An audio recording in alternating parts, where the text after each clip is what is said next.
Dr. Weber, thank you for your time. I've been reading about Heidelberg and other German cities, and I'm so fascinated by their mix of history and culture. Could we talk about Heidelberg? It sounds so romantic. Of course, Danielle. Heidelberg is a truly enchanting city. It's often called the heart of German Romanticism, and its picturesque setting along the Neckar River with the majestic castle overlooking the city is unforgettable. Have you heard about the famous Philosopher's Path? Yes, it's on the opposite bank of the river, right? I read that it offers the best views of Heidelberg Castle. That's right. The Philosophenweg, or Philosopher's Path, was named because scholars and poets used to stroll there, inspired by the breathtaking scenery. The castle itself is a blend of Gothic and Renaissance architecture, and it's as stunning up close as it is from a distance. I read that the castle is partly a ruin. Was it destroyed in a war? Not exactly. Parts of it were damaged by lightning in the 18th century. The Prince-Elector at the time took it as a bad omen and abandoned his plans to fully restore it. That decision gave the castle its romantic, ruined charm that draws artists and visitors from all over the world. I love how history has shaped its beauty. Speaking of history, Heidelberg University is Germany's oldest, right? Correct. It was founded in 1386 by Prince Ruprecht. Heidelberg University has always been a center of intellectual life in Germany. Did you know it even has a student prison?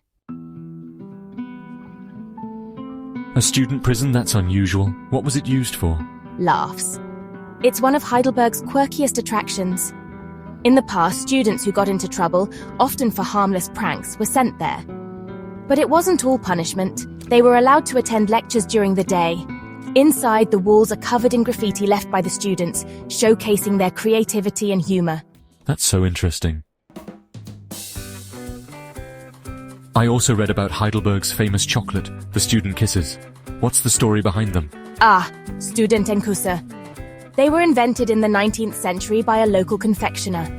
Back then, students couldn't openly express their feelings toward young women, especially in front of strict governesses. The pralines became a discreet way to show affection. A thoughtful and sweet tradition, wouldn't you say? Absolutely. I'd love to try one someday. Besides the castle and the university, what else should I see in Heidelberg? The views of the valley and nearby castles are magical. And if you have time, a boat trip on the Neckar is a must. The Kurpfalzisches Museum is a highlight, where you can see the famous jawbone of the Heidelberg man, a significant archaeological discovery. You can't miss the historic center with its cobblestone streets and charming alleys. That sounds amazing. Is it true that the castle is illuminated at night? Yes, it's part of a modern tradition in Heidelberg. The illuminated castle at night creates a truly magical atmosphere. Sometimes they even accompany it with fireworks. It's a perfect way to end your day in the city. I'm already imagining myself there. Thank you, Dr. Weber, for sharing so much about Heidelberg. It's clear why so many people fall in love with the city. My pleasure, Daniel. Heidelberg has a way of captivating everyone who visits. I hope you get to experience its charm firsthand.